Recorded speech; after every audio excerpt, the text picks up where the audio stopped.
আসসালামু আলাইকুম রহমতুল্লাহ। আজকে আমাদের ঘি চলে আসছে, আপনাদের ঘিটা একটু দেখাবো এখানে আনবক্স করে। আমাদের ঘিটা হলো পাবনা থেকে আনা, একেবারে কড়া জালের ঘি হবে। আর গরমের দিনের উপরে একটু মানে তেলের মতো হবে, আর পুরাটাই দানাটা থাকবে, দানা হবে বড় বড়, এবং ঘিয়ের গ্রানটা আলহামদুলিল্লাহ খুবই ভালো হবে। আমাদের ঘির কোয়ালিটিটা একটু দেখাবো। আসলে ভিডিও করা হয় না, ভিডিও যদি না করি তাহলে আপনারা দেখবেনই বা কীভাবে।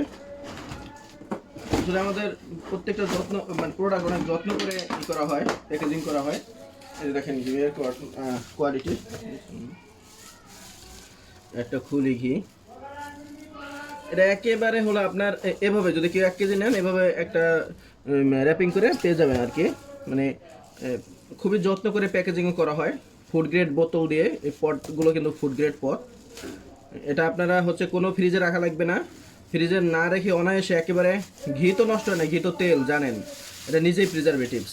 তারপরেও আমি বলি যে 1.5 বছর আপনার ঘি কিছুই হবে না। এই যে দেখছেন যে দানার যে কোয়ালিটিটা আপনার, এবং ঘিটা এটা ইনটেক করা। আমি এটাকে খুলবো না, এটা খুলতে গেলে দেখা যাবে যে হলো আপনার ওই একটা পট নষ্ট হয়ে যাবে। ঘিয়ের কোয়ালিটি আলহামদুলিল্লাহ অনেক ভালো, ঘ্রাণও অসাধারণ হবে, যে ঘিটা দেখলেও তো বোঝা যাচ্ছে আর কি। সবাই ভালো থাকবেন, সুস্থ থাকবেন। আসসালামু আলাইকুম রহমতুল্লাহ।